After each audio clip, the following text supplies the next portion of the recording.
ರಾಜೇಶ್ವರಿ, ನಿನ್ನ ಹತ್ರ ಒಂದು ವಿಷಯ ಮಾತಾಡ್ಬೇಕಾಗಿತ್ತು. ನೀವೇನ್ ಮಾತಾಡ್ಬೇಕು ಅಂತಿದ್ದೀರಾ ಅಂತ ನನಗೆ ಗೊತ್ತು. ಅಳಿಯಂದ್ರು ಮಾಡಿದ್ರ ಅದಂತದ ಬಗ್ಗೆ ತಾನೆ? ಅವ್ರು ಇಷ್ಟೆಲ್ಲ ಮಾಡೋದಕ್ಕೆ ಒಂದು ರೀತಿನಲ್ಲಿ ನೀನೇ ಕಾರಣ ಅಂತ ನನಗನ್ನಿಸ್ತಿದೆ.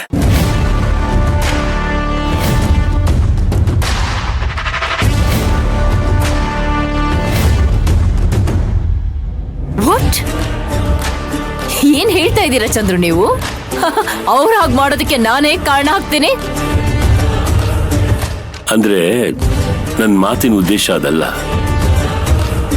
ನೀನು ಅಂದ್ರೆ ನೀನ್ ಮಾತ್ರ ಅಲ್ಲ, ಇದ್ರಲ್ಲಿ ನಿನ್ ಮಗನೂ ಸೇರ್ಕೊಂಡಿದ್ದಾನೆ. ನಿನ್ನ ಮತ್ತೆ ಮಗನ ಮಧ್ಯೆ ಇರೋ ಮನಸ್ತಾಪದಿಂದ ಅಳಿಯಂದ್ರು ಇಂಥ ಕೆಲಸ ಕೈ ಹಾಕಿದ್ರು ಅಂತ ಅನಿಸ್ತಿದೆ. ಮೇಲ್ನೋಟಕ್ಕೆ ನೋಡಿದ್ರೆ ಇದೆಲ್ಲ ನಿಜ ಅಂತ ಅನಿಸ್ಬೋದು, ಆದ್ರೆ ಡೀಪ್ ಆಗಿ ಯೋಚನೆ ಮಾಡಿದ್ರೆ ಇದೆಲ್ಲ ನಮ್ಮೊಳ್ಳೇದಕ್ಕೂ ಮಾಡಿರ್ಬೋದಲ್ವಾ?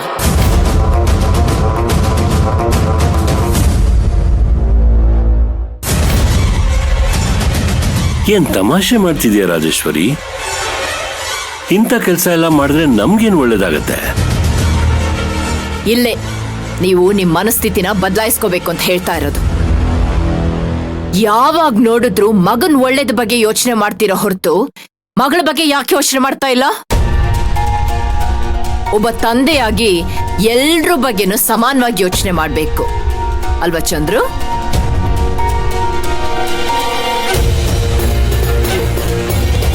ನಮಗೆ ಮೊದಲನೇ ಮಗಳು ಸಮಂತ, ಆಮೇಲೆ ತಾರಕ್, ಆಮೇಲೆ ಅಖಿಲ. ಆದ್ರೆ ನೀವ್ ಆಡೋದ್ ನೋಡಿದ್ರೆ ತಾರಕ್ ಒಬ್ನೇ ನಮ್ಮ ಮಗ, ಬಾಕಿ ಇಬ್ಬರನ್ನ ದತ್ತು ತಗೊಂಡ್ ಬಂದು ನಾವು ಸಾಕಿರೋ ತರ ಆಡ್ತಾ ಇದ್ದೀರಾ. ಏನ್ ಮಾತಾಡ್ತಿದ್ಯಾ ರಾಜೇಶ್ವರಿ?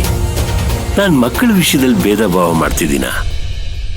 ಅಲ್ಲ, ನಿನ್ಗೆ ಯಾಕೆ ಹೀಗೆ ಅನ್ನಿಸ್ತಿದೆ? ಅನ್ಸೋದಲ್ಲ ಚಂದ್ರು, ಅದು ಕಣ್ಣು ಮುಂದೆ ಕಾಣಿಸ್ತಾ ಇದೆ.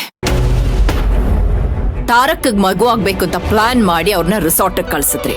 ಹಾಗೆ ಸಮಂತನ್ಗೂ ಮಗು ಆಗ್ಬೇಕು ಅಂತ ಯೋಚನೆ ಮಾಡಿ ಅವ್ರನ್ನೆಲ್ಲಾದ್ರೂ ಕಳ್ಸಿದ್ರ? ಇದ್ರಲ್ಲೇ ಗೊತ್ತಾಗುತ್ತಲ್ವ ಚಂದ್ರು, ಅವ್ರ ವಿಷಯದಲ್ಲಿ ನೀವೆಷ್ಟು ಕೇರ್ಲೆಸ್ ಆಗಿದ್ದೀರಾ ಅಂತ. ಅಳಿಯಂದ್ರು ಮದ್ವೆ ಆದಾಗಿಂದ ಮನೆ ಅಳಿಯನಾಗಿ ಇಲ್ಲೇ ಉಳ್ಕೊಂಡ್ರು.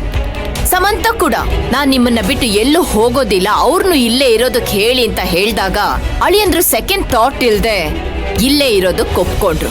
ಅವ್ರ ಸ್ಯಾಕ್ರಿಫೈಸ್ ನಿಮ್ಗೇನು ಕಾಣಿಸ್ತಾನೆ ಇಲ್ವ ಚಂದ್ರು? ಇಲ್ಲ ರಾಜೇಶ್ವರಿ, ನಾನ್ ಯಾವತ್ತೂ ಆ ದೃಷ್ಟಿನಲ್ಲಿ ನೋಡೇ ಇಲ್ಲ. ನನ್ ಪಾಲಿಗೆ ಎಲ್ರೂ ಒಂದೇ. ಇದು ನಿಮ್ ಮಾತುಗಷ್ಟೇ ಚಂದ್ರು, ಆದ್ರೆ ನಡವಳಿಕೆಯಲ್ಲಿ ಇದೆಲ್ಲ ಕಾಣಿಸ್ತಾ ಇಲ್ಲ.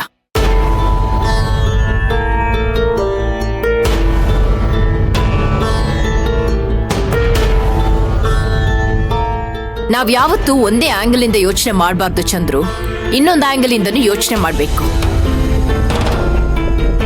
ಅವ್ರು ಹೀಗ್ ಮಾಡಿದ್ದಾರೆ ಅಂದ್ರೆ ಹೆತ್ತವರು ಮಕ್ಕಳ ಮುಂದೆ ಸೋಲ್ಬಾರ್ದು ಅಂತ ಹೀಗೆಲ್ಲ ಮಾಡಿರ್ಬೋದಲ್ವಾ? ನಾವ್ಯಾಕೆ ಹಾಗೆ ಯೋಚನೆ ಮಾಡಬಾರ್ದು?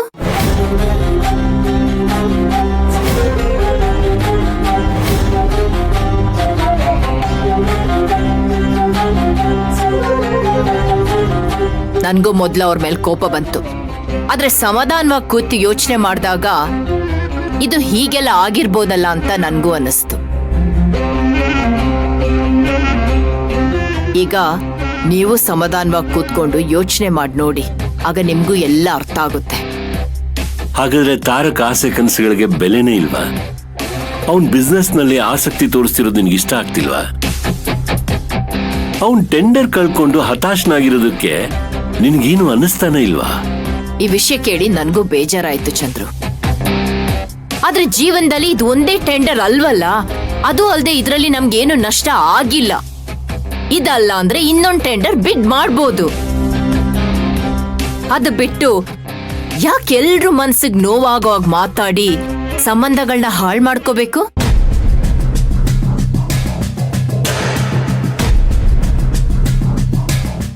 ಒಂದು ಸಲ ಸಂಬಂಧನ ಹಾಳು ಮಾಡ್ಕೊಂಡ್ರೆ ಮತ್ತೆ ಅದನ್ನ ಹೇಗ್ ಸರಿ ಮಾಡ್ಕೊಳಕ್ಕಾಗುತ್ತೆ ಚಂದ್ರು?